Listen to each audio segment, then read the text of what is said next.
अब स्टार्ट कर, ठीक है। तो बोहर्स मॉडल वाज क्लियर। तो बोहर्स मॉडल से हमने क्या क्या डिराइव कर लिया था कि radius of the NH shell is equal to 0.529 n square by z.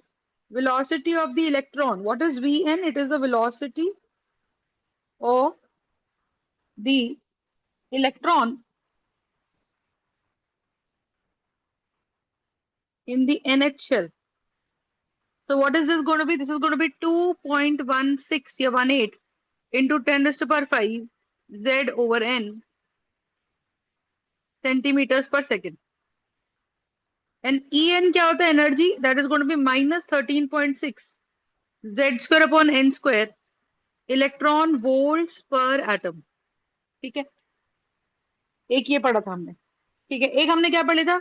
एक हमने पढ़ लिया था कि कितने चक्कर वो मारेगा, है ना? तो हमने वो क्या निकाला था? 2πr by what was that? That was velocity v upon 2πr.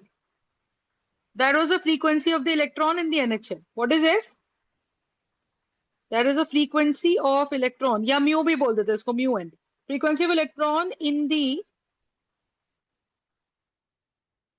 NHL. Am I right or not? So that's the frequency of the electron in the NHL. Got the point? So the idea here is what? Idea here is what? So when you have the frequency of the electron in the NHL, that is basically going to be equals to V by 2 pi r. That is basically going to be equals to V by 2 pi r. Alright? तो अब आप logically एक चीज समझो, ठीक है। यहाँ पे हमारे पास एक बड़ा इंपॉर्टेंट कंसेप्ट आता है। हमने ये चीज पढ़ी थी कि total energy is minus times of kinetic energy. पढ़ा था कि नहीं पढ़ा था? कि जो एक्सप्रेशन मेरा टोटल एनर्जी का आया था वो आया था kZe² by 2r with minus sign. और मेरा काइनेटिक एनर्जी का एक्सप्रेशन कितना था? kZe²/2r। Do you remember that? तो हमने ये पढ़ा था कि जो एक्सप्रेशन टोटल एनर्जी का है वही एक्सप्रेशन काइनेटिक एनर्जी का है, बस टोटल एनर्जी के फॉर्मूले में बस एक माइनस साइन है। और एक मेरे पास क्या आता है? Potential energy. तो that is going to be -kZe²/r। ठीक है, अब लॉजिकली हम ये देखें तो हम ये एक चीज बोलते हैं कि भाई as we move away from the nucleus, as we move away from the nucleus, you understand? The As we move away from the nucleus, right? As we move away from the nucleus, then the energy of the electron goes on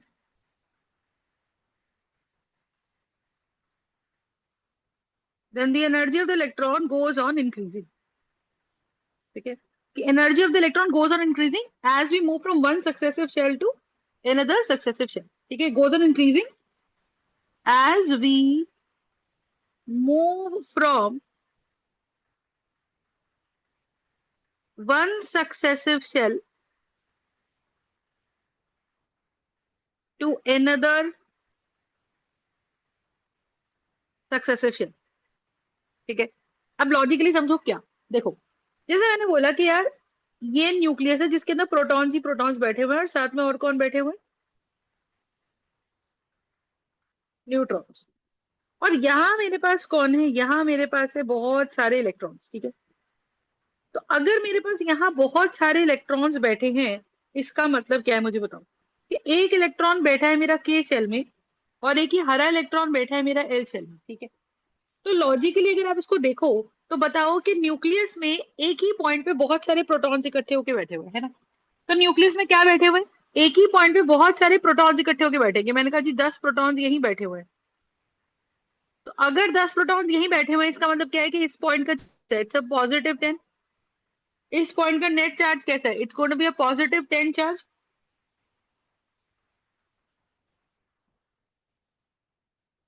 सही बात है। तो आप मुझे बताओ, यही यही 10 proton अगर स्कैटर्ड होते तो इनका नेट चार्ज कितना होता? और यही 10 प्रोटॉन्स अगर हमारे पास कहाँ बैठे हुए हैं? एक ही पॉइंट पे बैठे हुए हैं, तो ये कैसे हो जाते हैं? नेट चार्ज कैसा जाता है बताओ?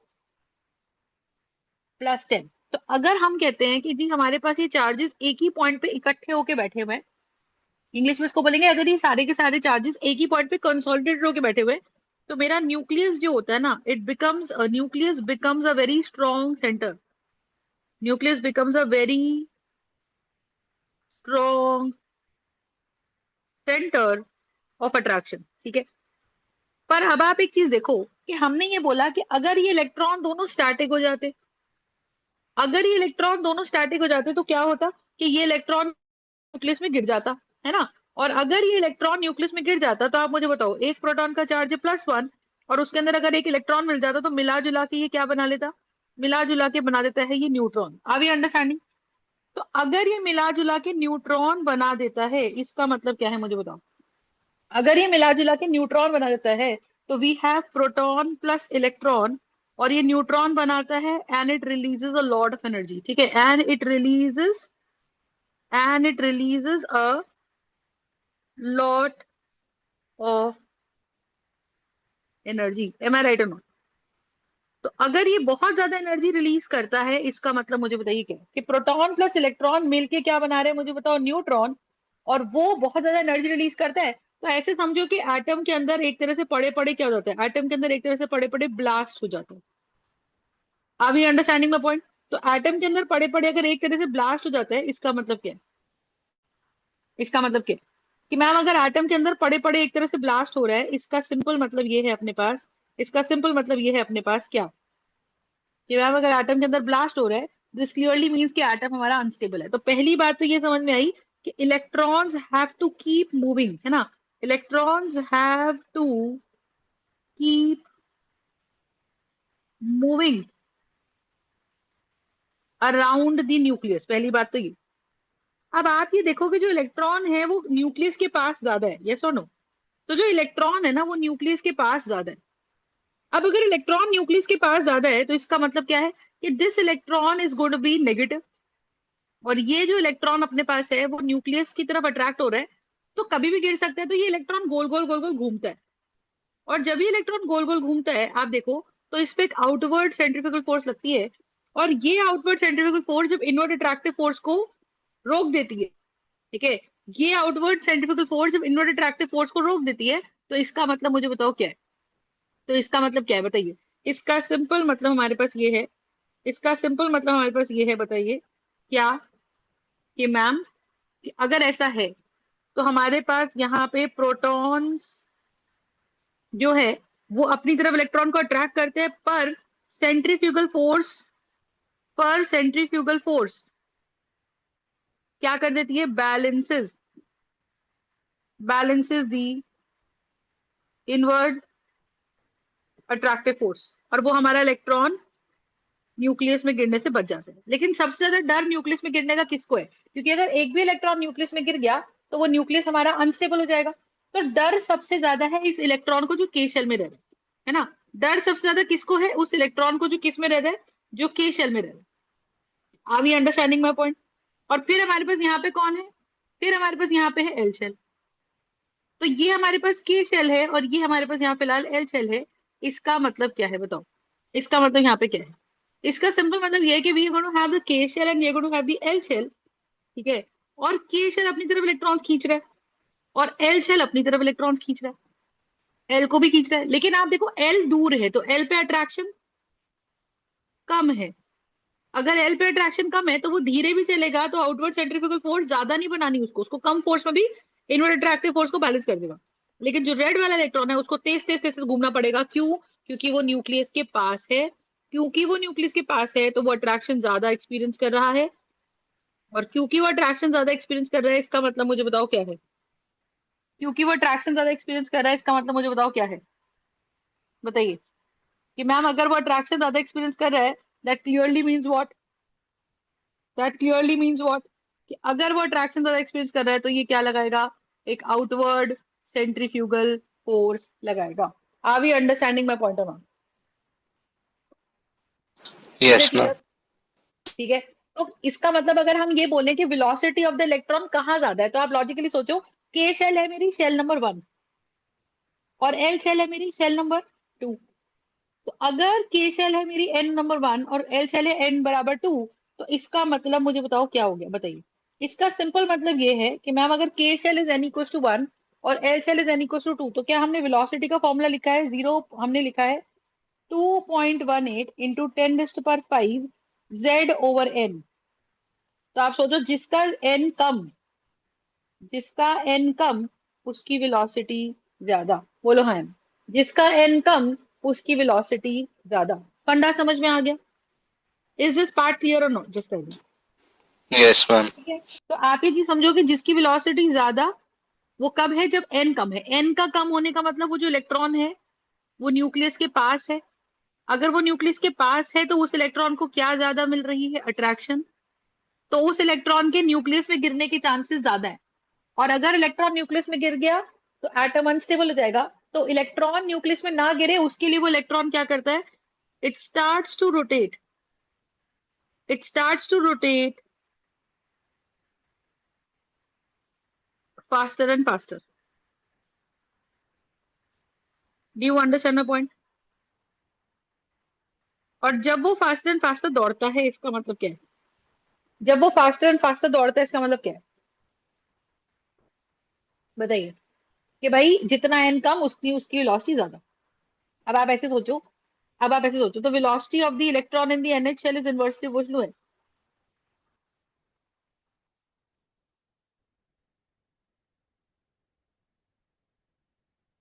यस और नो? ठीक है। Okay. अब नेक्स्ट अगर हम बात करें यहाँ पे किसकी, ध्यान से देखो।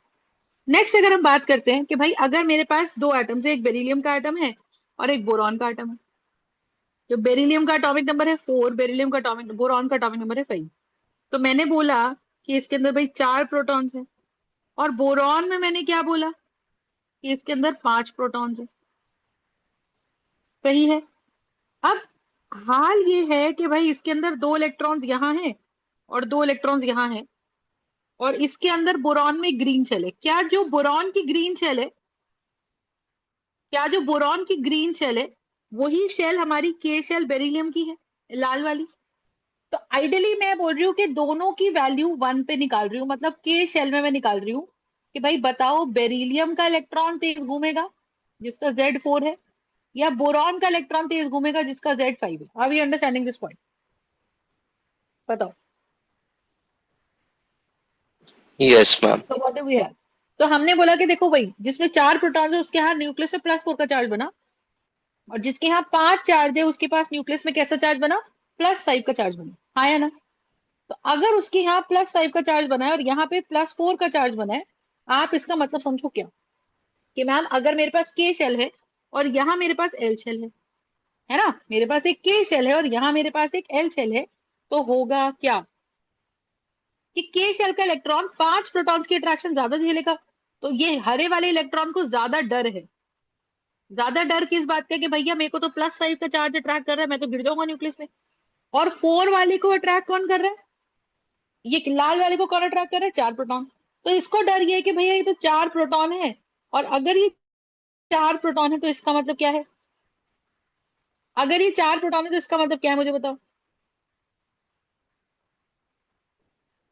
ठीक है। So what does that mean? कि we are going to have the K shell and we are going to have the L shell। तो मेरे को पता है कि बेरिलियम इतना अट्रैक्शन नहीं दे रहा जितना बोरॉन अट्रैक्ट कर रहा है। और बोरॉन जितना अट्रैक्ट करेगा उतना इलेक्ट्रॉन डर में आएगा। जितना इलेक्ट्रॉन डर में आएगा उतना बचने के लिए वो इलेक्ट्रॉन तेज दौड़ेगा। यानी कि जिसका Z ज्यादा उसकी वेलोसिटी ज्यादा। What is Z? Z is called as my atomic number. You understand my point? और जो Z मेरा एटॉमिक नंबर है वो क्या करेगा मुझे बताओ? जो Z मेरा एटॉमिक नंबर है वो क्या करेगा बताओ? तो that Z will basically do what? बताओ। कि नंबर ऑफ प्रोटॉन्स जिसके ज्यादा,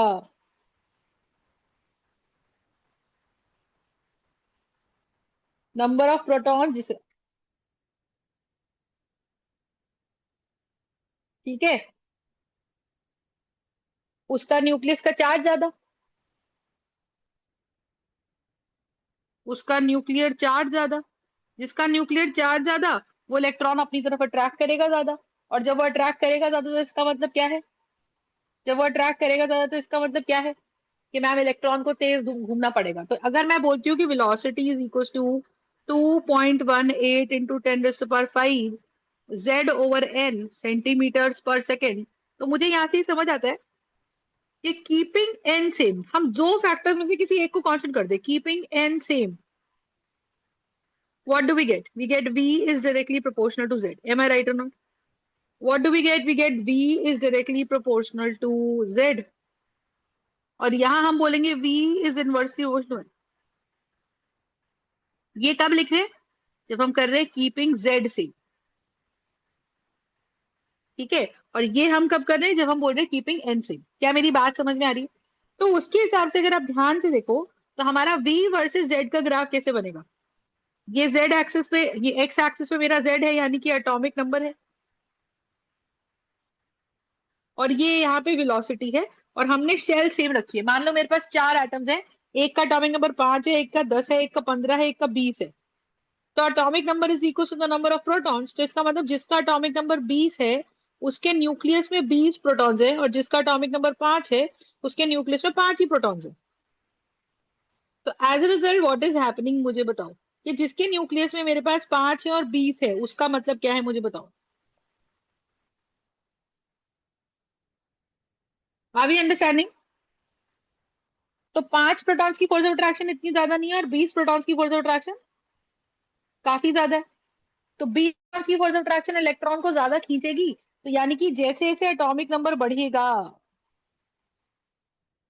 जैसे जैसे एटॉमिक नंबर बढ़ेगा, ठीक है, वैसे वैसे वैसे वैसे क्या होगा, मुझे बताओ।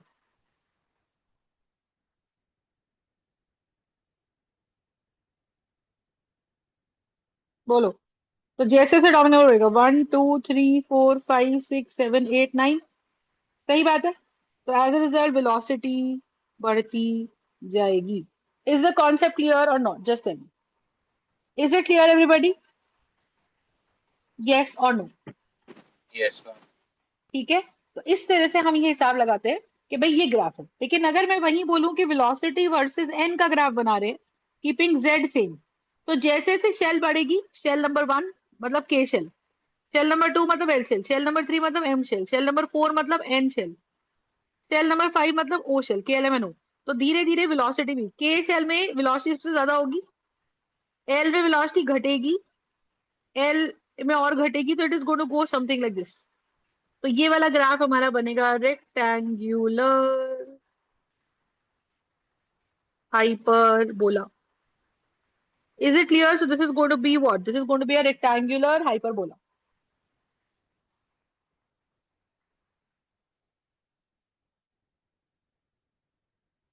Is it clear? So this is going to be a rectangular hyperbola. Got it? Yes, ma'am. Got the point? So you understand this part that what exactly is happening कि हमारे पास दो ग्राफ्स आ गए। अब आप ऐसे लॉजिकली समझो, अगर मैं रेडियस की बात करती हूँ, radius of the electron in the एनएचएल, ये मेरे पास कितना बनेगा बच्चे आके? This is going to be approximately 0.529 n square over Z.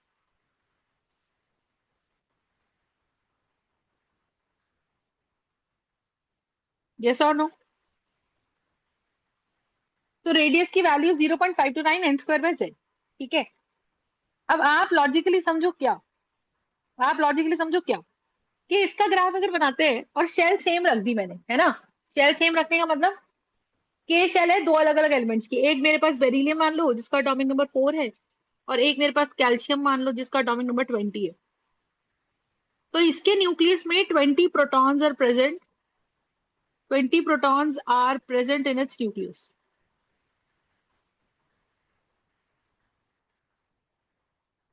ठीक है।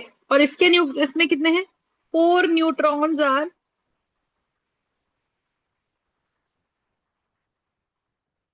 Present in its nucleus. Are we understanding? तो इसके न्यूक्लियस में 4 प्रोटॉन्स है और इसके न्यूक्लियस में 20 प्रोटॉन, ठीक है। तो आप मुझे एक सिंपल सी बात बताओ क्या, आप मुझे एक सिंपल सी बात बताओ क्या, ठीक है, आइडिया क्या है कि ये अगर मेरे पास न्यूक्लियस है,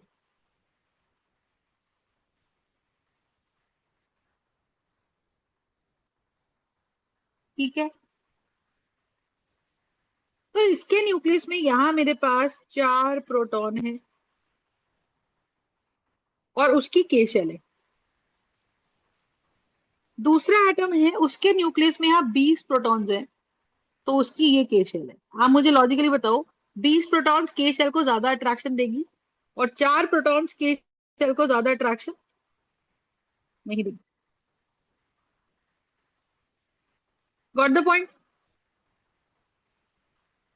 गॉट द पॉइंट और not? Just tell me. Yes, ma'am. ठीक है, तो ये के शेल है और ये एल शेल है। गॉट द पॉइंट और नॉट? तो द आइडिया इज कि one is K shell, one is L shell, और के शेल जो है वो न्यूक्लियस के पास कब होगी? जब न्यूक्लियस में फोर्स ऑफ अट्रैक्शन लगाने की क्षमता ज्यादा होगी। न्यूक्लियस में फोर्स ऑफ अट्रैक्शन लगाने की कैपेसिटी ज्यादा कब होगी? जब उसमें प्रोटॉन ज्यादा होंगे। तो इसके अंदर 20 प्रोटॉन्स हैं कैल्शियम में। तो आप मुझे बताओ, के शेल दोनों की सेम है, मतलब एन बराबर 1 फिक्स कर दिया, कीपिंग एन सेम। ध्यान से देखो, कीपिंग एन सेम, अगर एन सेम है, शेल नंबर सेम है, तो आप देखो जेड बढ़ेगा, जिसका जिसका एटॉमिक नंबर बढ़ेगा उसके न्यूक्लियस में प्रोटॉन्स बढ़ेंगे, तो वो प्रोटॉन ज्यादा अट्रैक्शन लगा के के शेल को पास खींच लेंगे। एज ए रिजल्ट उसका रेडियस घट जाएगा। यस और नो? तो जैसे जैसे जेड बढ़ेगा वैसे वैसे रेडियस घट जाएगा। यस और no? Yes, ma'am. Got the point? Is it clear? तो आप ये लॉजिक समझो कि जैसे जैसे जेड बढ़ेगा वैसे वैसे रेडियस घट जाएगा, एंड सो ऑन। तो इसका मतलब यहां से भी रेडियस वर्सेस जेड का ग्राफ कैसे बनेगा? कि भाई मैंने यहाँ पे जेड लगा दिया, तो रेडियस वर्सेस जेड का ग्राफ एक रेक्टेंगुलर हाइपरबोला बनेगा। क्यों? क्योंकि जेड कम तो रेडियस ज्यादा, क्योंकि वो जेड कम का मतलब नंबर ऑफ प्रोटॉन्स कम। नंबर ऑफ प्रोटॉन्स कम तो न्यूक्लियस ज्यादा फोर्स ऑफ अट्रैक्शन लगा नहीं रहा, तो ये ग्राफ हमारा ऐसे घटता जाएगा। इज दिस पार्ट क्लियर और not? Yes, ma'am. Is it clear? Yes, ma'am. Got it? ठीक है, सो that's the idea. Got it? और अगर आप देखो, अब मैंने बोला क्या? मैंने बोला कि भैया जेड सेम है। जैसे फॉर एग्जाम्पल मैं क्वेश्चन देती हूँ, फॉर बेरिलियम प्लस 3 आयन। क्यों क्यों मैं बेरिलियम प्लस 3 बोल रही हूँ? क्योंकि फिर इसके अंदर बेरिलियम का एटॉमिक नंबर होता है 4। तो न्यूट्रल सिचुएशन में 4 protons will be equal to 4 electrons, है ना? लेकिन लेकिन न्यूट्रल सिचुएशन में 4 protons will be equal to 4 electrons. लेकिन अगर आप सोचो, मैं लिख रही हूँ बेरिलियम प्लस 3, मतलब इसमें से 3 इलेक्ट्रॉन चले गए, तो क्या बचा मेरे पास? सिर्फ ले देकर एक ही इलेक्ट्रॉन बचा। और अगर ले दे के बस एक ही इलेक्ट्रॉन बचा है, इसका मतलब क्या है मुझे बताओ? अगर ले दे के बस एक ही इलेक्ट्रॉन बचा है, इसका मतलब क्या है? कि मैम मेरे पास 4 प्रोटॉन्स हैं और मेरे पास यहाँ पर एक इलेक्ट्रॉन है। Got the point? Got the point? तो Yes, यहाँ ma'am. मेरे पास 4 प्रोटॉन और यहाँ मेरे पास एक इलेक्ट्रॉन है, इसका मतलब क्या है? कि मैम नेट प्लस ही आ गया, और जिसमें एक इलेक्ट्रॉन होता है भैया वो क्या बन जाती है? Hydrogen like species. Am I right और नॉट?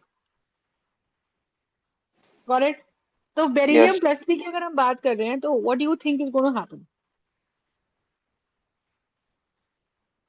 कि मैंने जेड तो सेम रख लिया, अब मैं बोल रही हूँ कि बेरिलियम प्लस 3 की के शेल का रेडियस बता दो, एल शेल का रेडियस बता दो, और एम शेल का रेडियस बता दो। तो ये के शेल मतलब एन बराबर 1, एल शेल मतलब एन बराबर 2, और एम शेल मतलब एन बराबर 3। तो we are going to have n shell is 1, n shell is 2, n shell is 3। Are we understanding this part? So when we have beryllium plus 3 ion, this is going to be K shell, this is going to be L shell, and this is going to be M shell. तो मैंने लिखा क्या? कि Z radius in the first shell is going to be 0.529 n square by Z होता है। तो ये बनेगा कितना? 0.529, n की जगह 1 डाल दूं, Z तो 4 है बेरिलियम का, ये रेडियस 1 आ गया। ध्यान सुनना, radius in the second shell क्या बनेगा? 0.529 n स्क्वायर बाय Z, तो ये बनेगा 2 स्क्वायर बाय 4, है ना? क्योंकि n की वैल्यू डाल दी फॉर्मूले में मैंने 2 यहाँ पे, तो रेडियस 2 आ गया मेरे पास 0.529 इंटू 2 स्क्वायर बाय 4। और एक मेरे पास कितना आ गया बताइए, एक मेरे पास ये आ गया, this is going to be R3 and this is going to be बच्चे 0.529 इंटू 3 स्क्वायर बाय 4। तो इनका अगर मैं रेशो ले लूं, रेशो 1:रेशो 2:रेशो 3, तो ये कितना आ जाएगा, ये बन जाएगा मेरा 0.529/4 इंटू 1। इसका रेशो हम ले रहे हैं बच्चे किसके साथ, 0.529 into 2 square by 4 into 0.529 into 3 square by 4। तो ये कैंसिल कर दें, तो मेरे पास रेडियस 1 शेल का, रेडियस 2 शेल का और रेडियस 3 शेल का आ जाएगा 1:4:9। Are we understanding my point और नॉट? यस और no, just tell me. Yes, ma'am. ठीक है, तो आइडिया क्या है कि R1:R2:R3 is basically going to be equal to what, 1:4:9, यानी कि रेशियो वाइज बढ़ता है। इसका मतलब अगर बेरिलियम की फर्स्ट शेल का रेडियस आप सोचो 1 सेंटीमीटर है, तो अगले वाले का रेडियस कितना है, 4 सेंटीमीटर। और उसके अगले वाले का रेडियस कितना है, 9 सेंटीमीटर। मतलब शेल का रेडियस है 1 स्क्वायर, फिर 2 स्क्वायर, फिर 3 स्क्वायर, उस हिसाब से बढ़ता है। क्या मेरी बात समझ में आ रही है? Is this part Yes, clear? तो इसका मतलब yes, ऐसा नहीं कि हर शेल रैंडमली बढ़ रही है। इसका मतलब जो थर्ड शेल है उस पर अट्रैक्शन इतनी कम है कि उसका साइज फर्स्ट शेल के मुकाबले 9 गुना हो गया। समझ रहे हो? और जो फोर्थ शेल है उसका रेशियो कितना बनेगा, R is equal to what, R is equal to what 0.529 into 4 square by 4। तो ये बनेगा 0.529/4, इसका टाइम 16। तो ये तो मेरे पास रेडियस 1 था ना, radius of the first shell कितना था बताओ, 0.529 into n square by z। So this was basically the value of the radius of the first shell. So this was 0.529 into 1 square by 4.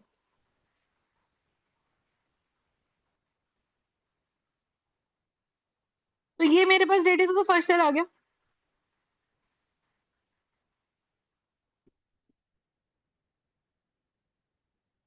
Yes और no? yes, ma'am.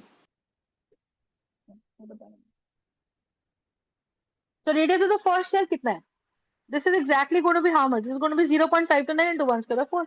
तो मुझे ये समझा कि जो radius of the fourth shell है वो 16 गुना है radius of the first shell का। मतलब कितना टाइम्स रेडियस बढ़ रहा है, इसका मतलब अट्रैक्शन उन इलेक्ट्रॉन्स पे कम हो रही है। जितनी अट्रैक्शन कम होगी उतना रेडियस बढ़ जाएगा। यस और no? Is this concept clear? ठीक है, तो ये Yes, कॉन्सेप्ट अपने को बहुत अच्छे समझ में आना चाहिए। ये कॉन्सेप्ट अपने को बहुत अच्छे समझ में आना चाहिए।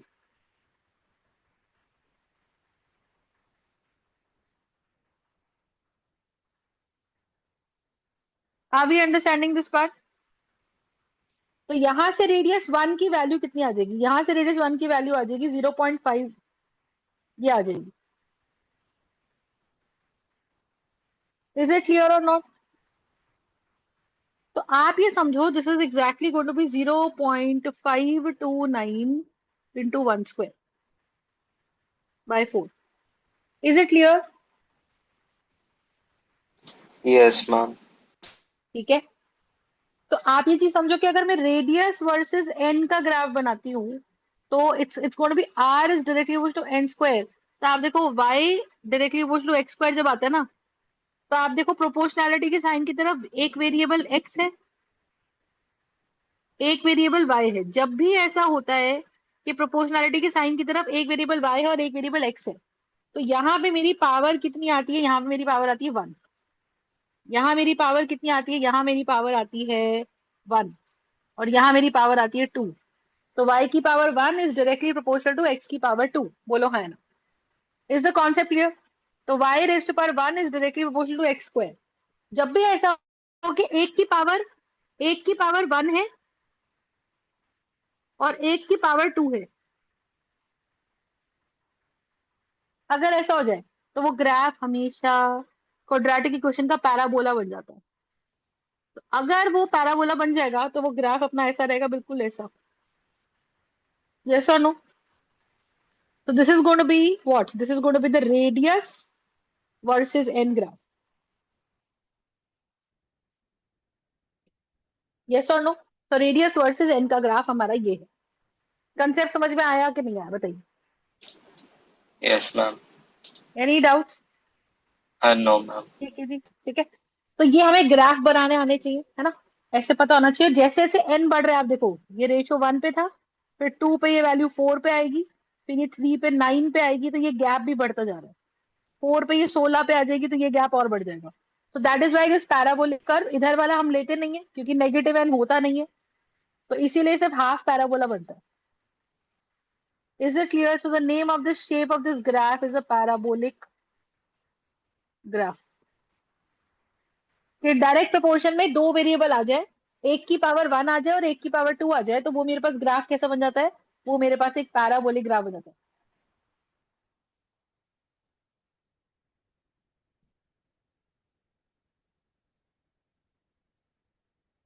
Is it clear? Yes, ma'am. Got it? ठीक है जी. Yes. तो दैट्स दी आइडिया. अब देखो, अब यहां से समझते हैं एक और चीज. कहानी क्या है? तो हमें ये चीज समझ में आती है कि भाई मैम, अब यहाँ पे लॉजिक समझो. तो काइनेटिक एनर्जी का अगर हिसाब लगाए, तो kinetic energy is basically half mv².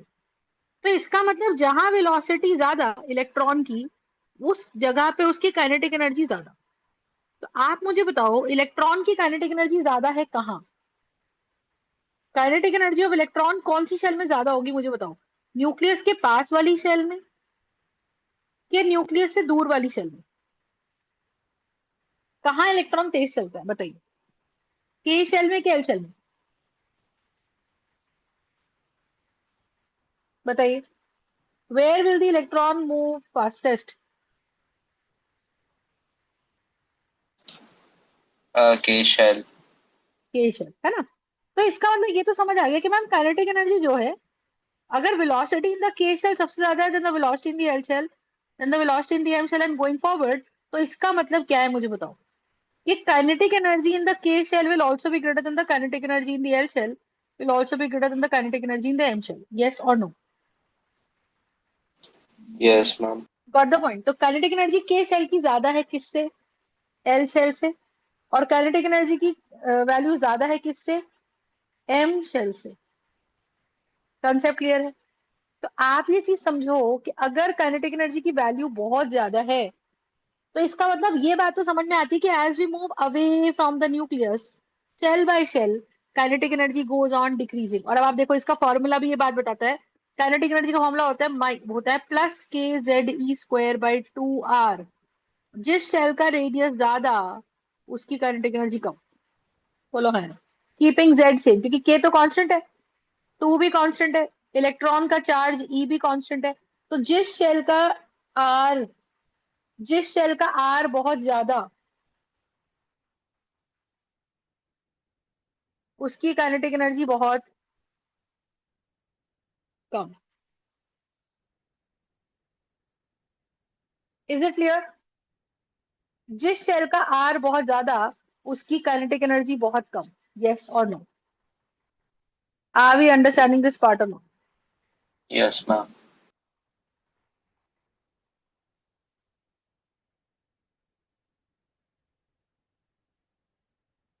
ठीक है.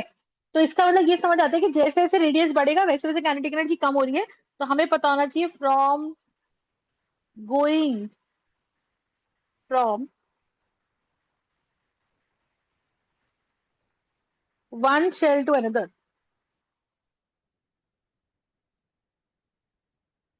in going from one shell to another, the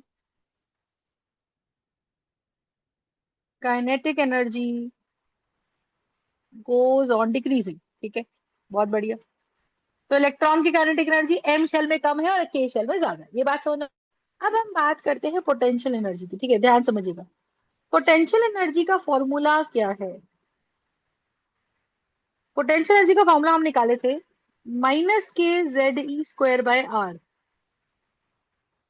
potential energy का फॉर्मूला हम निकालते हैं -k(z)(e²/r). Are we understanding? तो आप ये चीज समझो कि अगर पोटेंशियल एनर्जी की value is minus K Z square by are,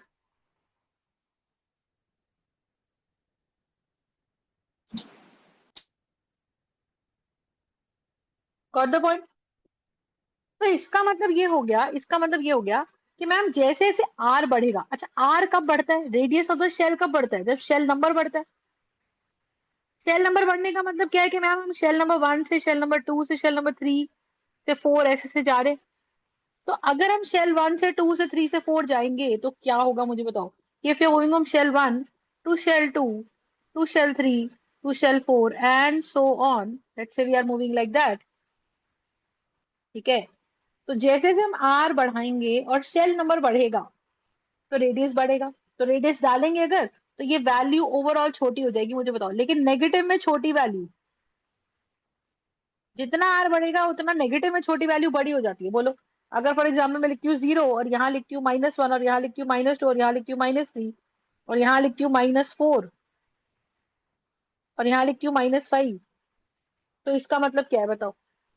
इसका सिंपल मतलब ये है अपने पास, इनका सिंपल मतलब ये है अपने पास क्या, बोलो क्या है इसका सिंपल मतलब, कि मैम अगर ऐसा है, अगर ऐसा है तो व्हाट डज दैट मीन,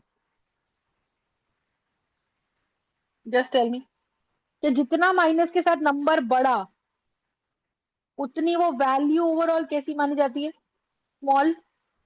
और जितना माइनस के साथ नंबर छोटा उतनी वो वैल्यू कैसी मानी जाती है, बड़ी।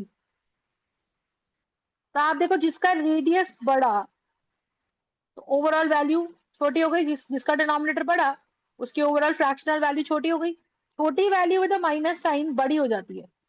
तो पहली चीज तो ये हमें फॉर्मूला बता रहा है कि मैम जैसे जैसे रेडियस बढ़ेगा, रेडियस कब बढ़ेगा, जैसे जैसे एन बढ़ेगा, है ना, शेल नंबर बढ़ेगा तो रेडियस बढ़ेगा। तो वैसे वैसे potential energy will go on becoming negative with a smaller value, negative with smaller magnitude. और अगर वो स्मॉलर मैग्नीट्यूड के साथ छोटी होती है तो ओवरऑल वो कैसी दिखती है अपने को, वो हमको दिखती है इंक्रीज होते हुए दिखती है। It increases with shell number. तो अब इसका लॉजिक समझो क्या। देखो पोटेंशियल एनर्जी का बेसिक मतलब क्या है। पोटेंशियल एनर्जी का बेसिक मतलब है कि मैम अगर फॉर एग्जाम्पल मेरे पास एक एटम है, अगर फॉर एग्जाम्पल मेरे पास एक एटम है,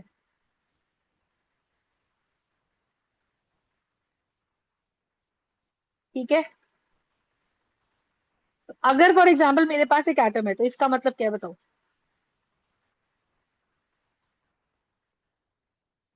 ये एक एटम है। अब न्यूक्लियस ये है। अब लॉजिकली आप ऐसे समझो कि अगर फॉर एग्जाम्पल आपको कुछ काम करना है, ठीक है, you want to let's say go to some country, you want to go on a trip with your friends.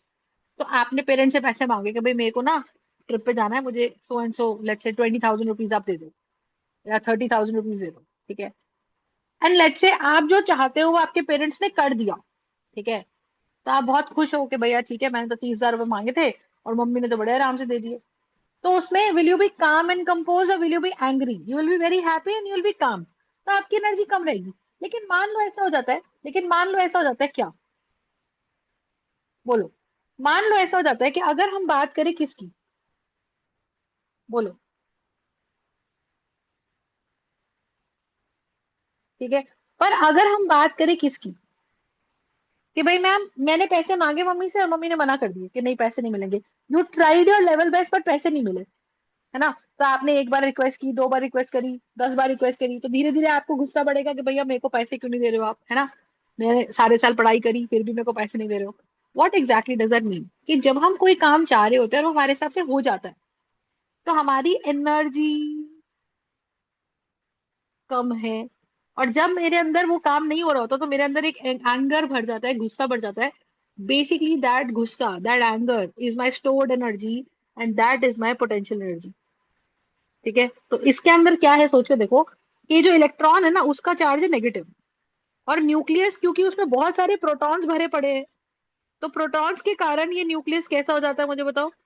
Protons के कारण ये न्यूक्लियस कैसा हो जाता है, बहुत ज्यादा पॉजिटिव। तो अगर प्रोटॉन्स के कारण ये बहुत ज्यादा पॉजिटिव हो जाता है तो इसका मतलब क्या है मुझे बताओ।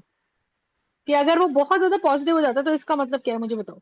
इसका सिंपल मतलब ये है कि मैम हमारे पास यहाँ पर कौन है, ये है, और हमारे पास यहाँ पे इलेक्ट्रॉन्स हैं, और ये के शेल है, और ये एल शेल है, ठीक है। और अब आप लॉजिकली समझो कि अगर प्रोटॉन्स हैं और प्रोटॉन्स हैं और के शेल है, तो आप ये समझो कि इलेक्ट्रॉन का नेचर क्या है। इलेक्ट्रॉन नेगेटिव है, न्यूक्लियस पॉजिटिव है। इलेक्ट्रॉन नेगेटिवली चार्ज है और हमारा न्यूक्लियस पॉजिटिवली चार्ज है। और क्योंकि ऐसा न्यूक्लियस पॉजिटिवली चार्ज है और नेगेटिवली चार्ज है, इसका मतलब क्या है कि इनमें अट्रैक्शन होनी चाहिए। तो इलेक्ट्रॉन का नेचर क्या है कि भाई मैं कैसे भी जाके पॉजिटिव से मिल जाऊं। नॉर्मली सोचो दो मैग्नेट जो है, अगर दो मैग्नेट्स का कैसा नेचर है मुझे बता। नॉर्थ और साउथ पोल बिल्कुल उनके आमने सामने है, तो ये उसको अट्रैक्ट करेगा। तो तुझे मेहनत कब करनी पड़ेगी, तुझे इनको रोकने के लिए मेहनत करनी पड़ेगी, क्योंकि नेचुरली तो ये चिपक के ही मानेंगे। अगर ये चिपक गए तो इनकी एनर्जी शांत हो गई कि भैया हम जो करना चाहते थे वो हमने कर दिया। तो अट्रैक्शन के केस में अगर मैं इनको मिलने दूं तो इनकी एनर्जी लो है, पर अगर मैं इनको ना मिलने दूं, मैं इनको दूर रख दूं, तो इनकी एनर्जी बहुत ज्यादा है। Are we understanding this part or not? Is it Yes, clear or ma'am. Not? Get the point? So the idea here is what? The idea here is what? The idea here is कि ma'am जब भी ऐसा होगा, जब भी ऐसा होगा, ठीक है, जब भी ऐसा होगा इसका मतलब क्या है कि ma'am in this example what do you think is going to happen?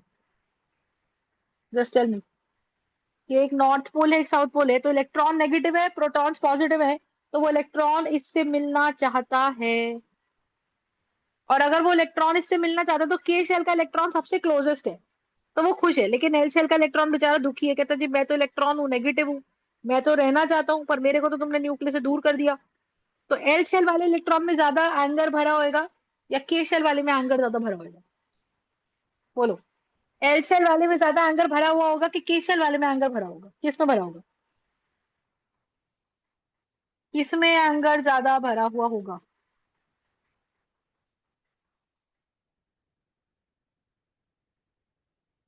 Tell me.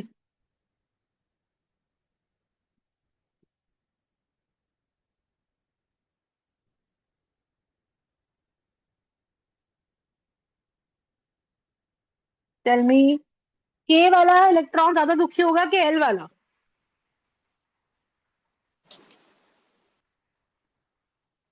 Vedanta? Ma'am, I think it'll be the L. L वाला। तो जो ज्यादा दुखी है उसमें गुस्सा भरा हुआ है, Yes, ma'am. और जिसमें गुस्सा भरा हुआ है इसका मतलब, जिसमें गुस्सा भरा हुआ है इसका मतलब उसकी पोटेंशियल एनर्जी ज्यादा है, ठीक है। So more the stored energy, more is the potential energy. Stored energy is basically एक इंसान के लिए उसका गुस्सा है, और गुस्सा हमें तभी भरता है जब हम हमारे हिसाब से काम नहीं हो रहा होता है। So that is my potential energy. Logic समझ में आ रहा है कि नहीं आ रहा, बताइए। Is it clear? तो आप ये चीज समझो, आप ये चीज समझो कि अगर हम यहाँ बात कर लें तो we are going to have the K shell and we are also going to have the L shell. Are we understanding? Yes, yes or ma'am. No? ठीक है जी। So that's the idea. So that's the idea. So we are going to have the electron, the K shell, and we are also going to have the L shell, like that. तो इसका मतलब ये बात समझ आती है कि according to our explanation also कि as we move away from the nucleus, तो जितना न्यूक्लियस से आप दूर होते जाओगे, के शेल से एल शेल को देखोगे, एल से एम को देखोगे, जितना आप दूर हो रहे हो, as you move away from the nucleus, as you move away from the nucleus, then what is happening? Tell me. As you move away from the nucleus, then the electron stays a lot longer or lot away from the nucleus. And when the electron stays a lot away from the nucleus, then when the electron stays a lot away from the nucleus, then What exactly happens? Tell me. When the electron stays a lot away from the nucleus, then what happens?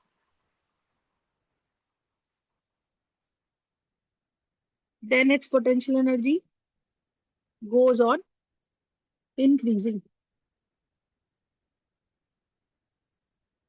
ठीक है, तो उसकी potential energy goes on increasing. तो अब logic समझो। तो हम तो बोलते हैं कि भाई टोटल एनर्जी किसके बराबर होता है, that is potential energy plus kinetic energy. अब लॉजिक समझो। काइनेटिक एनर्जी मेरे पास है K Z E square by R, 2 R. और पोटेंशियल एनर्जी मेरे पास है minus K Z E square by R. अब आप समझो के जेड ई स्क्वायर की वैल्यू हाइपोथेटिकली मान लो 100 है। लेट अस सपोज थोड़ी देर के लिए कि के जेड ई स्क्वायर की वैल्यू 100 है, लेट अस सपोज हाइपोथेटिकली।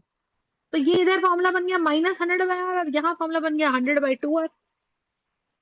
यहाँ फॉर्मूला बन गया 100/2r। यस और नो? तो आइडिया यहाँ पे क्या है? तो this is exactly going to be 100/2r and this is going to be -100/r।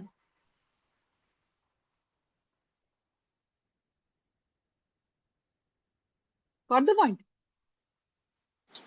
Yes, ma'am. अब रेडियस बढ़ाओ। मान लो रेडियस था 1, रेडियस 1 से बढ़ के हुआ 2। तो जब रेडियस 1 था तो काइनेटिक एनर्जी 100/2 थी, और जब रेडियस 2 हुआ तो ये एनर्जी हो गई 2 × 2। तो ये कितना बन गया? ये था 50 और ये हो गया 25। तो काइनेटिक एनर्जी तो घटी, ये तो रूल के हिसाब से घटी। लेकिन अब आप सोचो, जब रेडियस था 1, ये क्या था? जब रेडियस वॉज 1 तो ये काइनेटिक एनर्जी थी, जब रेडियस वॉज 2 तो ये काइनेटिक एनर्जी थी। अब यहाँ डालो, जब रेडियस वॉज 1 तो वैल्यू थी -100/1, और जब रेडियस था 2 तो यहाँ काइनेटिक एनर्जी कितनी थी? -100/2। इज इट क्लियर और नो? Yes, ma'am. ठीक है, तो ये सॉल्व में कितना आ जाएगा? -50। तो आप मुझे एक सिंपल सी बात बताओ कि अगर ऐसा है कि रेडियस है 2, तो यहाँ वैल्यू -100 से -50 हो रही है। वैल्यू -100 से -50 हुई, कितनी हुई? बढ़ी की घटी? बढ़ी की घटी? बढ़ी। 50 का इंक्रीज आया। लेकिन यहाँ पे देखो, यहाँ 50 से 25 एनर्जी घटी, पर घटाव कितने का आया? 25 का घटाव आया। तो अगर मैं बोलूं कि काइनेटिक एनर्जी घटी बाय 25 बट पोटेंशियल एनर्जी बढ़ी बाय 50, तो टोटल एनर्जी का क्या असर हुआ? टोटल एनर्जी तो kinetic energy plus potential energy से देखी जाती है।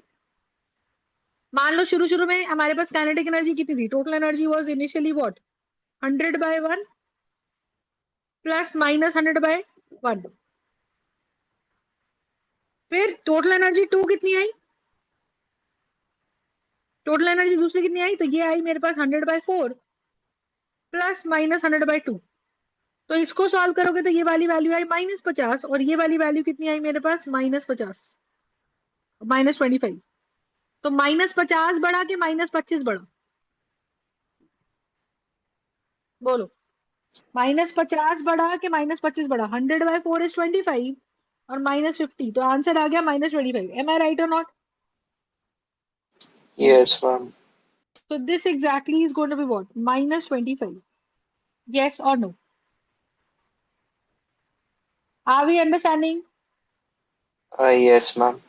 Got it? तो इसका मतलब हमें ये समझता है कि मैम जैसे जैसे हम के शेल से एल शेल जाएंगे, एल से एम शेल जाएंगे, एम से एन शेल जाएंगे, kinetic energy will go on. तो एन शेल नंबर बढ़ेगा, शेल नंबर बढ़ेगा, शेल नंबर बढ़ेगा तो भैया उस शेल का रेडियस बढ़ेगा, रेडियस बढ़ा मतलब उसमें अट्रैक्शन कम हुई, तो kinetic energy will go on increasing.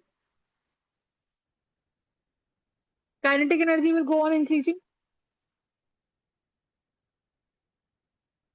ठीक है, and potential energy will go on, sorry, kinetic energy will go on decreasing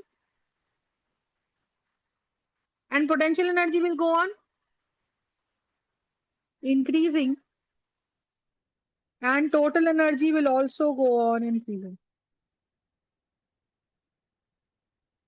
तो इसीलिए अगर मैं आपसे पूछूं कि एनर्जी ज्यादा किसकी है, तो आप फॉर्मूला लगाओगे, तो आप बोलोगे कि मैम मेरा जो टोटल एनर्जी का फॉर्मूला है वो कितना है?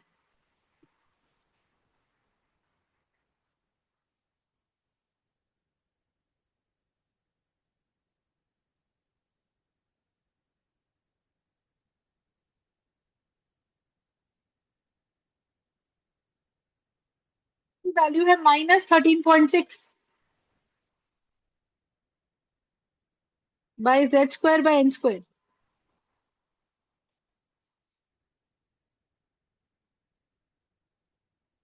Got it? So this is going to be -13.6 z square by n square.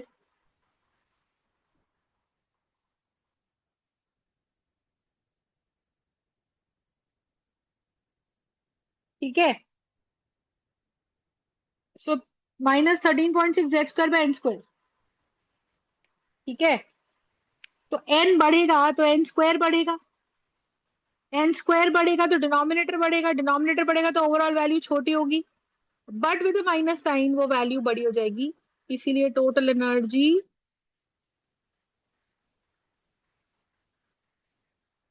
Goes on increasing. तो अब मुझे बताओ, के शेल में रहने वाले इलेक्ट्रॉन की एनर्जी ज्यादा,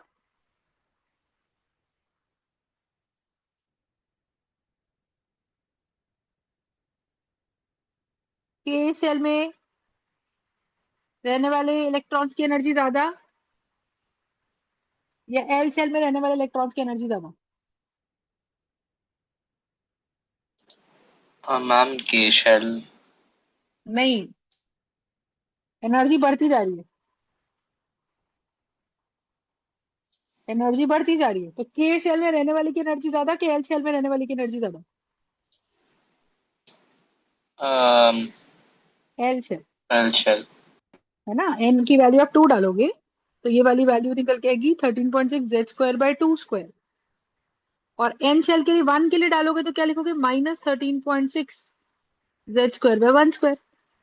तो ये वाली वैल्यू आ गई -13.6 इंटू जेड स्क्वायर बाय 4, और ये वाली वैल्यू आ गई -13.6 Z square by 1 square. Are we understanding my point? Yes Yes ma'am. or no? So the answer here is going to be what? This is going to be -13.6 z square by 4 and -13.6 z square by 1 square. तो ये वाली z को 1 मान लो अगर आप थोड़ी देर के लिए हाइड्रोजन एटम के लिए, तो ये बनेगा -13.6 by 1 square which is -13.6, और ये बनेगा -13.6 by 4। तो ये सॉल्व करो, 4 3 12, तो ये बनेगा -3.4 और ये बनेगा -13.6। बड़ा कौन है? ये के शेल है और ये एल शेल है।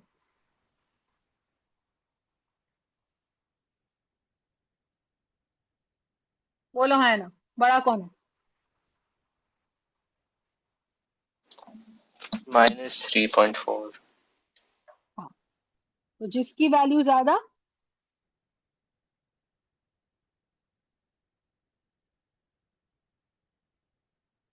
ठीक है जी, तो दैट इज द आइडिया। तो ये हमारा पूरा बोहर्स मॉडल है, where you have learn the graphs also.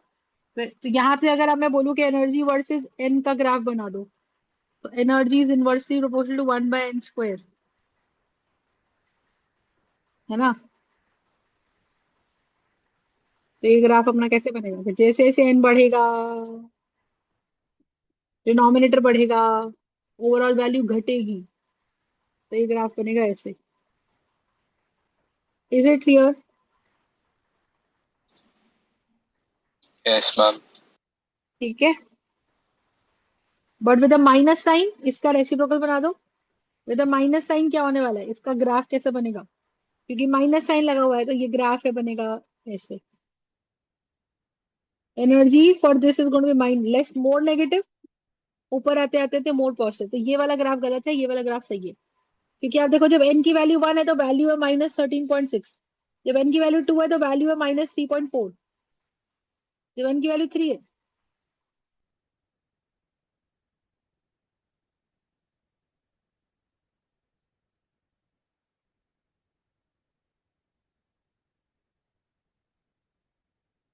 ठीक है,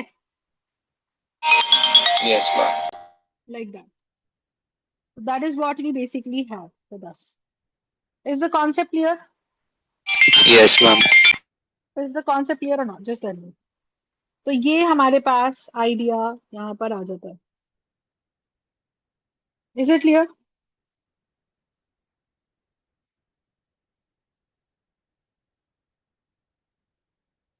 got the point? Yes ma'am. So that's the idea we have. ठीक है, तो this is a graph, entire graph for energy. और अगर मैं बोलूँ energy is directly equal to N Z square, तो इसका ग्राफ कैसे बनेगा मुझे बताओ? Energy versus Z, parabolic graph बन जाएगा like that. Energy will be directly proportional to Z square. तो जिसका जेड बढ़ेगा, जिसका जेड बढ़ेगा, बताओ, उतना माइनस के साथ ये ग्राफ घटेगा। तो ये पैराबोला हमारा नीचे की तरफ बनेगा। फिर से देखो क्यों, क्योंकि नेगेटिव साइन आ रहा है। तो this graph will be somewhere like this, ऐसे। जिसका जेड बढ़ रहा है उसकी वैल्यू ज्यादा नेगेटिव होती जा रही है एनर्जी की। तो यहाँ -1 है, -2 है, -3 है, -4 है, -5 है, -6 है, लाइक दैट। तो जिसका जेड बढ़ेगा उसकी energy will go on becoming more and more negative. So this is going to be a negative parabola going downwards. Are we understanding this part? तो ये ग्राफ्स एनर्जी के बड़े इंपॉर्टेंट है क्योंकि बच्चे इसमें गलती कर जाते हैं। Is this part clear? Is this part clear? ठीक है? Yes, ma'am. That's it for today. Thank you so much.